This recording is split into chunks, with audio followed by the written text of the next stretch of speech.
Hello, I'm Tony Bowen and welcome to my Corn Country Rails. In this video, I'm going to cover the 2026 N-Scale Convention. My friend Michael, Connor, and Bob, and myself attended the week-long convention, but before we got to Milwaukee for the convention, we made a side trip to the Mid-Continent Railway Museum in North Freedom, Wisconsin. My friend Colin gave us a tour of his caboose and then just showed us around the grounds at North Freedom. When the B&O was getting rid of the 350 of these that they had built. It's a Class I-5 caboose.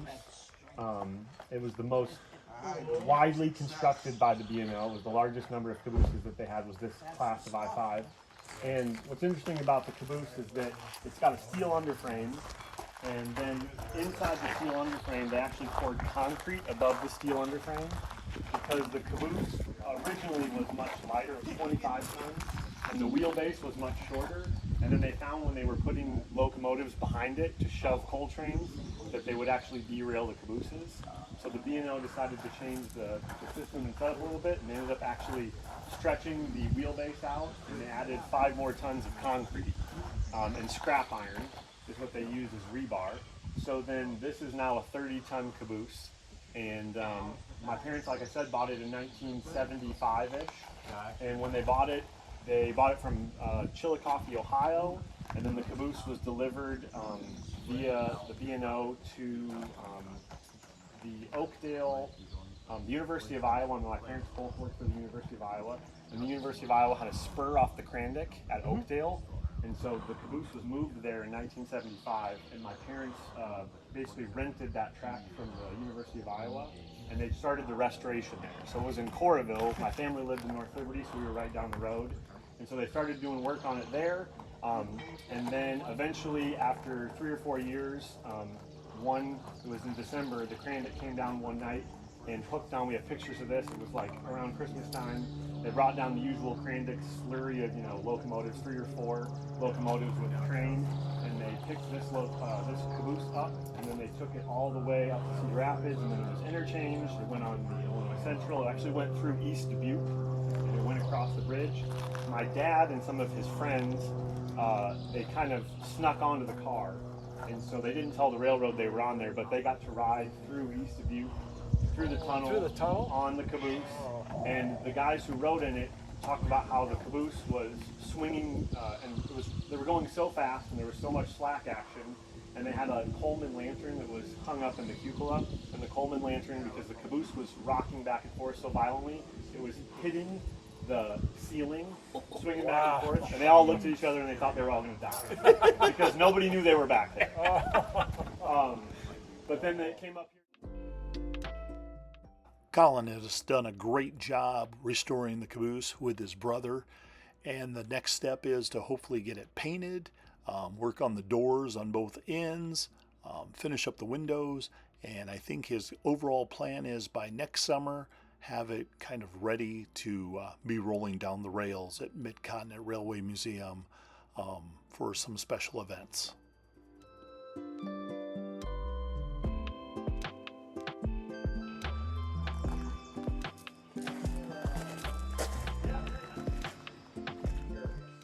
Next to the caboose was this Rock Island Combine. It's basically used for when volunteers go up on the weekends to work on anything at the museum, and so we got a tour of basically seeing how it's set up for bunk beds, the kitchen area, and then just kind of a little living room. It was really neat.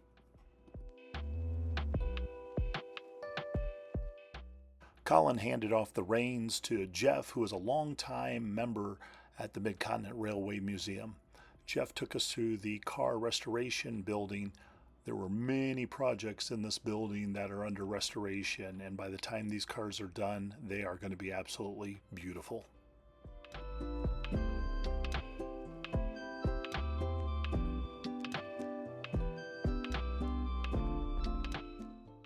This car in particular is having a lot of volunteers coming up and finishing up the woodworking in it. This car here is getting seats reupholstered very soon, and it even has the piping that goes underneath the seats for the radiant heating in the wintertime.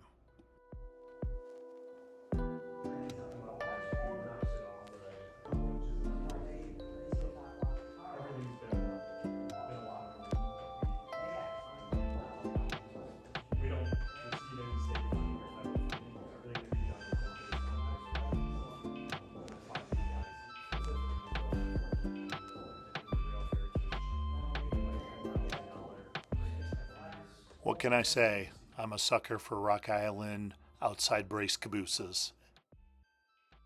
Next, we got to tour the engine shop where 1385 is and get an update on its current status. Down originally because of firebox work. There was a lot of firebox work that needed to be done, and we had another steam locomotive at the time that we could use, and so the decision was made to pull it out of service. At that time, they started to break down what needed to be done, and they thought, oh my gosh, it's only going to take, X amount of dollars to get the work done. So they started a Help Steam Live campaign, and as most projects go, once you get into it and you start tearing things apart, they found more and more and more. So the decision was eventually made that it was going to be very costly. It was going to be over $150,000 at that time, and we just didn't have that kind of fund. So the locomotive just kind of got pushed aside, unfortunately. This was our real. This was the steam locomotive that really, one of them that started the museum. This was the thing that we're most known for, as far as if you talk about mid-continent, people know the 1385 because obviously it traveled the Northwestern system in the 80s as a Goodwill ambassador and a PR. Even though the restoration work isn't quite done yet and the engine still has a ways to go, it is beautiful to be there standing by it. Iron ore out of the iron ore mines as well as the quartzite quarry, so it absolutely fits what we need. And if you want to go up there, you're more than welcome to check out the cab. It's a very awkward stepping set of steps there, so please be careful.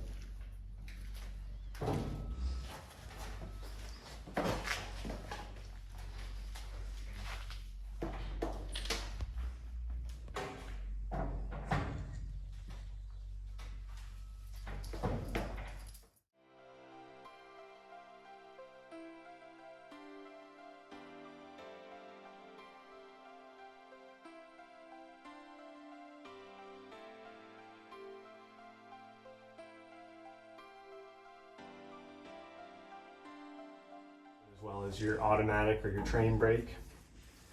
Then you've got your cylinder cocks, you've got your bell, you've got your appliances for sand.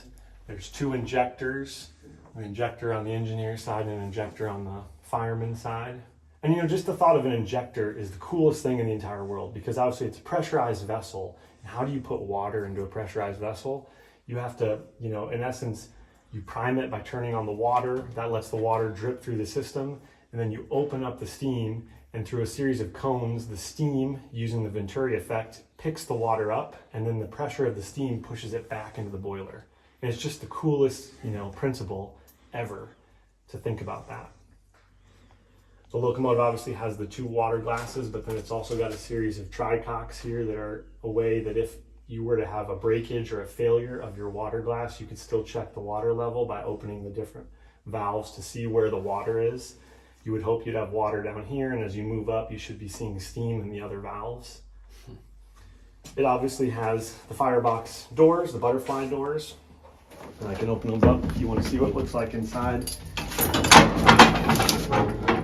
It's got a huge firebox for what we're used to here at the museum. And some of the things that are remaining on the locomotive as far as the project goes is you'll notice that there's the firebox, and then what's on top of the firebox are a set of arch tubes. And these tubes run from the back to the front of the firebox, and then on the arch tubes you have what's called arch brick, and the arch brick helps keep the fire, and it moves it through a specific system, and it kind of vents it in a way that forces it to be pushed to the front of the locomotive. And the arch brick is something that we've had to order. We've had to pay, it was like, I don't know if it was $40,000 for a set of new arch brick, because we had to have it actually cast, and we had to pay for the molds. Wow. And so, this project has taken a lot of money, and people don't realize that, like riding up here is just a dream. Right, Jeff? You bet. You better know your stuff. Well, that's the thing, you have to know where what the gauges do and what the valves do and how everything works. Holy cow. And working in unison, Mm-hmm. If Tony's over there and we're about to go up the hill here, which is our, steepest grade, I have to have my fire ready to go so that I when he asks for more steam, it's there. This was definitely one of the highlights of our visit to Mid-Continent, and I can't wait to see 1385 in operation in the future. It will definitely mean a return trip to North Freedom, which I am looking very forward to.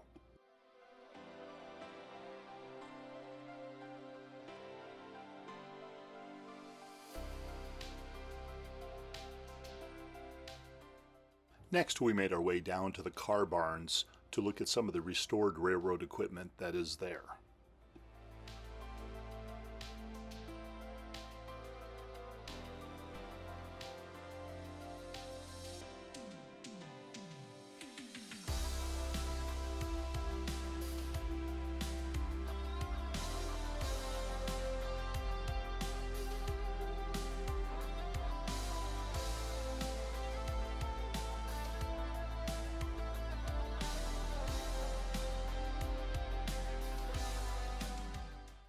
Inside the car barns are fully restored passenger cars and other railroad equipment. There are a few that are still seeking and needing restoration work, but this keeps them at least housed and out of the weather until they can be restored, and keeps the ones that have already been restored kind of in a good preservation state, so they're not out in the elements year round. And so you get basically time to walk along, get up close and personal to the pieces of equipment that have been restored. This Great Northern caboose belonged to Jeff, who was giving the tour of the car barns. It was a beautiful piece of railroad equipment.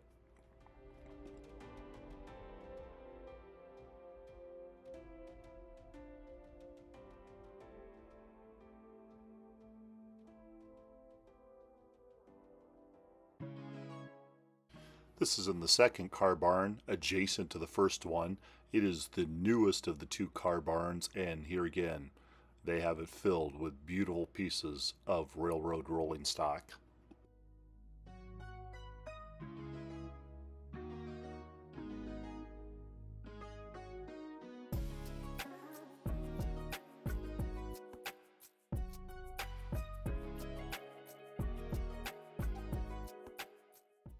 This was an interesting car because it was for the state of Wisconsin, and it was built for restocking lakes, rivers, ponds, and streams with fish. And so this car was equipped with aquariums, and they would basically deliver fish to restock some of those rivers and streams.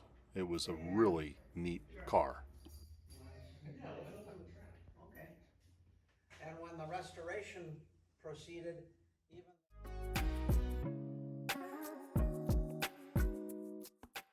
I cannot thank Colin enough and his friend Jeff at the Mid-Continent Railway Museum for showing us around.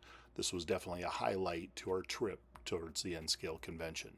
So while we were there, we decided to have a little bit of a picnic lunch before we headed east towards Milwaukee.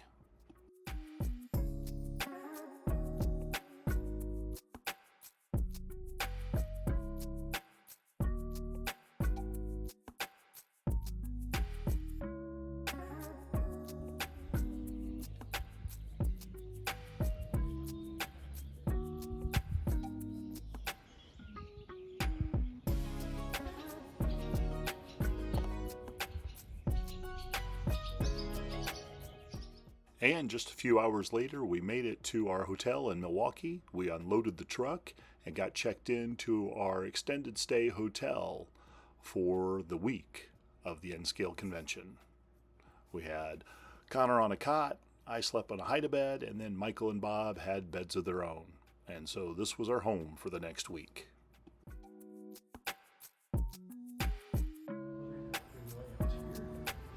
Oh yeah. We did not stay at the convention hotel, but we were 0.2 of a mile away from it. So we went over to the convention hotel to see if there was any room sales or any convention happenings going on.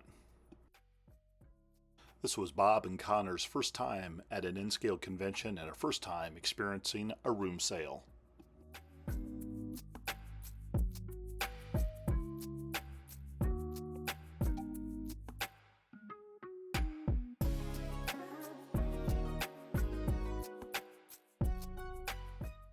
So it looked like things were going to shape up to be a good convention. However, just arriving in Milwaukee, we were hungry. So the hotel clerk gave us a pizza place that he recommended, and we also saw a southbound Hiawatha train as we made our way back to the hotel to check out more room sales for the evening.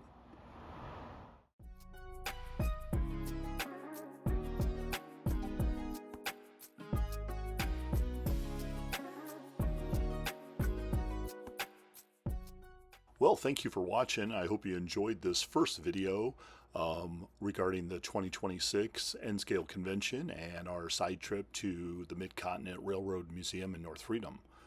Please continue to stay tuned as more videos of the N-Scale Convention will be released in a series to follow. As always, thank you for watching and happy railroading to you.